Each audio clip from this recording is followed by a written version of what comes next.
வேப்பிலைக்காரியாய் உன் வீடு தேடி உன் காலி வந்துவிட்டேன்.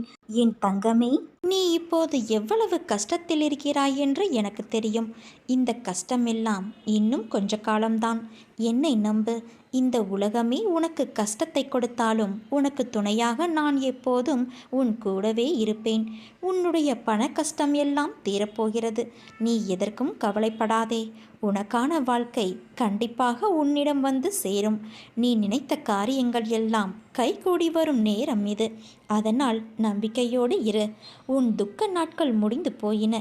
இனி நிம்மதி உன்னை ஆட்கொள்ளப் போகிறது குழந்தையே. எதையும் சுலபமாக எடுத்துக்கொண்டு நடக்கப் போகிற நிலைக்கு நீ வரத்தான் போகிறாய். உன்னை அரவணைக்க யாரும் இல்லை என்று வருந்தாதே. உயிருக்கு உயிராய் உன்னை நான் பாதுகாக்கின்றேன். வாழ்க்கையில் நீ பயணிக்கும் வழியில் உனக்கு என் துணை நிச்சயம் இருக்கும். உன் வேண்டுதல்கள் எல்லாம் பலிக்கும். உனக்கு எல்லா சூழ்நிலைகளிலுமே நான் துணை நிற்பேன் என் தங்கமே. இன்று உனக்கு ஏற்பட்ட விஷயங்களை அவமானம் என்று கருதாதே. உன் மனதில் கபடம் இல்லை. உன் மனதிற்கு தெரியும் யார் உன்னை ஏமாற்றுகிறார்கள் என்று. அவர்களை உன் வாழ்வில் இருந்து நகர்த்தி வை. உன் உண்மையான அன்பை உதாசீனப்படுத்துபவர்களுக்கு நிச்சயம் ஒரு நாள் உன் அருமையை நான் புரிய வைப்பேன். கவலையை விடு. துன்பங்கள் உன்னை காயப்படுத்த அல்ல, பக்குவப்படுத்தத்தான். நீ நிம்மதி இழக்காதே தங்கமே. நீ எப்போதும் மகிழ்ச்சியாக இருக்க பழகிக்கொள். எதற்காகவும் கவலைப்படாதே. எதுவும் இல்லை என்றோ, என்ன நடக்குமோ, என்ன பேசுவார்களோ, என்னிடம் இல்லையே, இப்படி சொல்வதை முதலில் தவிர்த்துவிடு. என்னிடம் ஒப்படைத்துவிடு. உன் அனைத்து பாரத்தையும் நான் தாங்கிக் கொள்கிறேன். என் கண்மணிகள் ஒரு நாளும் கலங்கக்கூடாது. உன் அப்பா நான் இருக்கிறேன். எதற்காக நீ கவலைப்படுகிறாய்? எதற்கும் அஞ்சாதே. எதுவுமே நடக்காது. எவரையும் நான் நெருங்க விடமாட்டேன். உன் சுவாசத்தை கூட என் அனுமதியின்றி எவரும் சுவாசிக்க முடியாது. எவரும் உன்னை தவறாக கூட நான் பேச விடமாட்டேன். நீ தேவையில்லாமல் பயப்படுகிறாய். உனக்கு தேவைப்படும் அனைத்தும் உன்னை வந்து சேரும் காலம் வந்து விட்டது. இருப்பதை வைத்து சிந்தித்து வாழ கற்றுக்கொள். அனுசரித்து போ.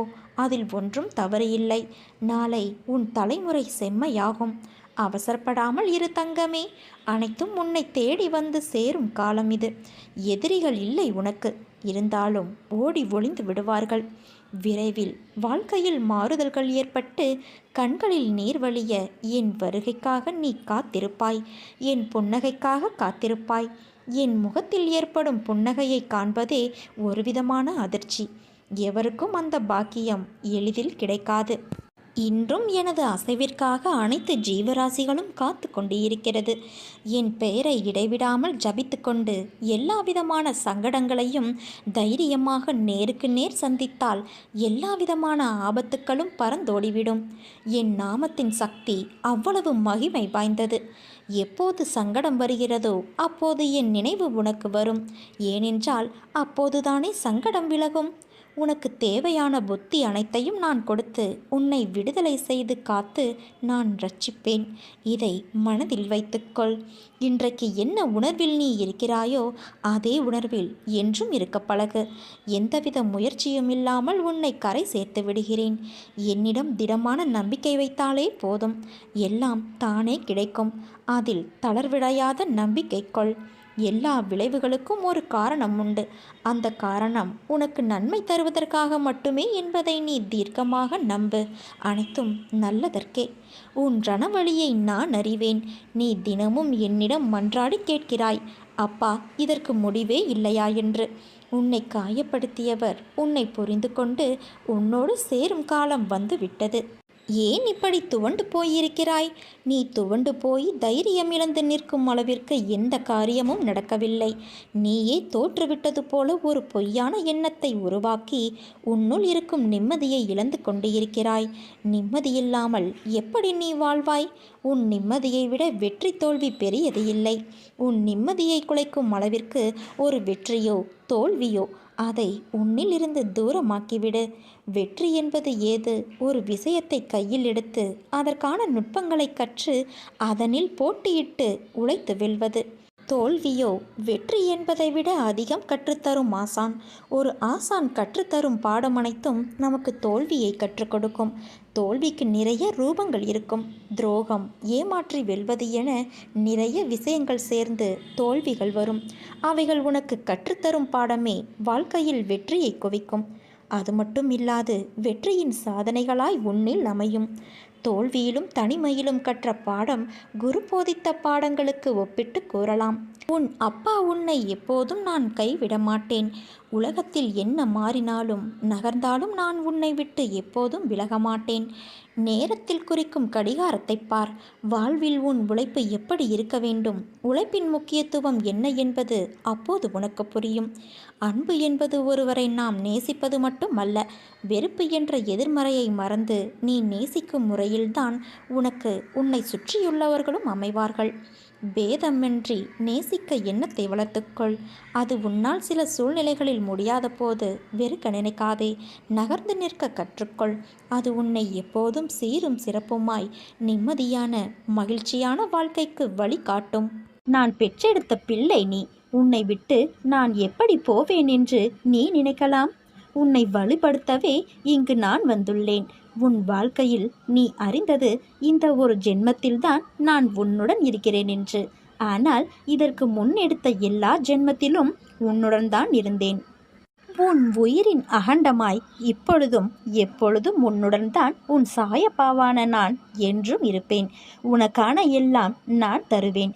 கொஞ்சம் காலம் பொறுத்து கொண்டாய், இன்னும் கொஞ்சம் பொறுத்துக்கொள். உன்னை புறக்கணித்தவர் உன்னை தேடி நீ காட்டிய அன்பானது தூய்மையானது என்று உணருவார்.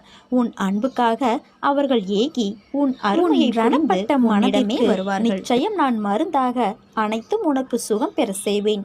இப்போது உள்ள உன் மனநிலைமை கஷ்டங்களை பார்த்து மறத்து போய் கண்ணீர் வற்றி இருக்கிறாய். இதை அனைத்தும் நான் மாற்றி அமைப்பேன். நீ என் மேல் கொண்ட பக்தியானது உலகை விட பெரிது. உன்னை என் பிள்ளை என்று சொல்லும்போது உன் சாயப்பா மனதில் ஏற்படுகின்ற ஆனந்தமானது வார்த்தைகளால் சொல்லி உணர வைக்க முடியாது. என் பிள்ளை நீ உன் வாழ்க்கையில் நல்ல விஷயங்களில் அடியெடுத்து வைக்கும் காலம் வந்துவிட்டது. உன்னை விட்டு நான் என்றும் விலக மாட்டேன். அன்புக்கு பெயர் கொண்ட பிள்ளை நீ. உன் மனதில் குதர்க்கமான எண்ணங்கள் எழுந்தால் அதை விட்டுவிடு. அதை பெரிதாக எடுக்காதே. மனமும் புத்தியும் நமக்கு பாதி நண்பன் பாதி எதிரி. அதனால் அவற்றை என் பாதத்தில் வைத்துவிடு. நான் பார்த்து கொள்கின்றேன். நிறை குறை என எல்லோரிடமும் உண்டு. அதனால் அதை திருத்த நீ முயற்சி செய். இப்படி குறையுடன் இருக்கிறோமே என்று வருத்தப்படாதே. உன் சாயப்பா இருக்கிறேன். என் ஆசியும் அருளும் எப்போதும் உனக்கு உண்டு. நீ நன்றாக நல்ல ஆரோக்கியத்துடன் நலமுடன் வாழ்வாய் என் கண்ணே. உன் அம்மாவாக அப்பாவாக என்றும் உன்னை அரவணைத்து நான் காப்பேன். உன் வாழ்க்கையில் சில நினைவுகள் உன் மனதில் வடுவாய் அமர்ந்து உன்னை அழுத்தி உன்னை முன்னேற விடாமல் வேதனை என்னும் படுகுழியில் தள்ளி உன் வாழ்க்கையில் நீ முன்னேற வேண்டும் என்ற எண்ணத்திற்கு அது தடையாய் இருப்பதனால் திக்கு தெரியாமல் குழம்பி போய் இருக்கின்றாய். நீ எதிர்காலத்தை யோசித்து எடுத்த முடிவை அவர்கள் யோசிப்பது இல்லை. நீ அவர்களை காயப்படுத்தினாய் என்பது மட்டும்தான் அவர்களுக்கு புரியும். அவர்களுக்கான சூழ்நிலையை புரிந்துதான் நீ அந்த முடிவை எடுத்தாய் என்பது அவர்களுக்கு புரியாது. அதை எதிர்பார்த்தால் கடைசியில் நீதான் காயப்பட்டு நிற்பாய். உன்னை தவறாக புரிந்து கொண்டார்கள். நம்மை நேசித்தவர்கள் என்றுதானே வேதனை அடைகிறாய். எதற்கும் கலங்காதே. உன் சாயப்பா உனக்காகத்தான் இருக்கின்றேன். உன்னை நிச்சயம் நான் முன்னேற வைத்து வெற்றி பெற வைப்பேன். என்னை நம்பு. பொறுமையாக இரு. எல்லாவற்றையும் கடக்க நான் உதவுகிறேன். உன் மனதை மட்டும் என்னிடம் நிறுத்தி அமைதியாக இரு. பிறகு உனக்கு நடப்பவையெல்லாம் நல்லதாகவே நடக்கும். அதற்காக நான் உன்னுள் இருக்கும் பக்தியை கண்டு நான் வியக்கின்றேன். உன் அன்பு உணரும் நிமிடங்கள் என் கண்களிலிருந்து ஆனந்தமாய் கண்ணீர் வருகிறது. என் பிள்ளைக்கு சாயப்பா என்றால் உயிராய் நினைக்கும் என் குழந்தை பக்தியும் பாசமும் செலுத்துகின்றாய். அதனுடன் உன்னிடம் உன் சாயப்பா நான் எதிர்பார்ப்பது இன்னும் கொஞ்சம் பொறுமையாகவும் நம்பிக்கையுடனும் காத்திரு. உனக்கான பரிசை உன் சாயப்பா நிச்சயம் தருவேன். உன் அம்மாவாக அப்பாவாக நான் என்றும் என் கண்ணிமையில் வைத்து கருவறையில் காப்பது போல உன்னை வளர்ப்பேன். இருள் நீங்குவதும் விடியல் உதயமாவதும் உன் கைகளில் இல்லை. அதே போலத்தான் உனக்கான இருள் நீங்குவதும் விடியல் பிறப்பதும் உன் கையில் இல்லை. உன் கையில் எதுவுமே இல்லாத போது நீ ஏன் கலக்கமடைகின்றாய்? பயம் என்ற எண்ணத்தை தூக்கி வெளியில் எறி. எல்லாம் நல்லதாகவே மாறும். எதற்காகவும் நடுங்காதே. நான் இருக்கிறேன் உனக்காக. இன்னும் எத்தனை நாள் நான் பொறுமை காக்க வேண்டும்? இன்னும் எத்தனை நாள் இது நடக்கும் என்ற வார்த்தைகள் நிகழ்வாய் அரங்கேறும் என்று உன்னிடத்தில் 100 கேள்விகள் இருந்து கொண்டே இருக்கிறது. இப்போது நான் கூறும் பதிலும் கூட என்னிடம் நீ கேட்கும் நேரத்தில் நான் தருகின்ற பதில்கள்தான். கால நேரம் என்பது நாம் நினைத்தவுடன் வருவது அல்ல. அது நமக்கென்று உரித்தான நேரத்தில்தான் உதிக்கும். அதற்காகத்தான் சொல்கின்றேன். பொறுமையும் நம்பிக்கையும் தான் இவை இரண்டுமே காலங்களை நமக்கான சாதனைகளாய் மாற்றும். உன்னிடத்தில் உன் சாயப்பா நான் எப்போதும் இருப்பேன். கவலை கொள்ளாதே.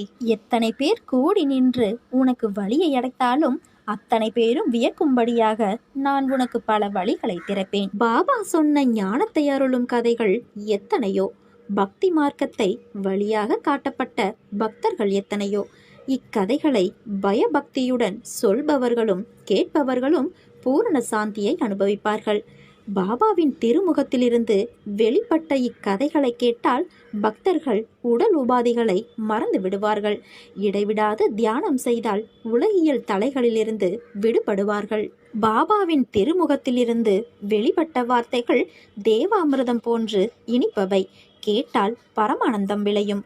நான் எவ்விதம் இவ்வார்த்தைகளின் இனிமையை விவரிப்பேன்? வித்வான் போலவும் பேரொழுக்கமுடையவர் போன்றும் நடிக்காமல் இக்கதைகளை யாராவது ஒருவர் பிரசன்னம் செய்வதால், மற்றவர்களுக்கு எடுத்து சொல்லுவதால், அவருடைய பாத தூளிகளில் விழுந்து புரண்டாலே எனக்கு மோட்சம் நெருங்கும் என்பதை நான் உணர்கின்றேன். இக்கதைகள் சொல்லப்படும் அசாதாரணமான பாணியும் கற்பனை வளத்துடன் பிரயோகிக்கப்பட்ட வார்த்தைகளும் சொற்றொடர்களும் கேட்பவர்களை மெய்மறக்க வைத்து எல்லோருக்கும் மிகுந்த ஆனந்தத்தை அளிக்கும். காதுகள் அவருடைய கதைகளை கேட்கவும், கண்கள் அவரை தரிசனம் செய்யவும் ஏங்குவது போல மனம் தெய்வீகமான தியானத்தில் மூழ்கி பிரக்ஞையை இழந்துவிடும். அன்பான குருவே என் அன்னை, அவருடைய கதைகள் ஒருவரிடமிருந்து இன்னொருவருக்கு வாய்மொழி செய்தியாக பரவும் பொழுது நாம் பயபக்தியுடன் அவற்றை காதுகளால் கேட்டு சேமித்து வைத்துக் கொள்வோம். சாயின் கதைகளை நாம் திரும்ப திரும்ப மனதில் ஓட செய்வோம். அன்பென்னும் கயிற்றால் கட்டி எத்தனை முடியுமோ அத்தனையையும் சேமிப்போம். பிறகு இப்புதையலை பரஸ்பரம் தேவைக்கு மேலாகவே பகிர்ந்து கொள்வோம். நீ என்னை தஞ்சமடைந்த பின் யாரை தேடியும் எதற்காகவும் செல்ல வேண்டிய அவசியமில்லை. உனக்கு தேவையான அனைத்தும் எனதருளால் உன்னை வந்து சேரும்.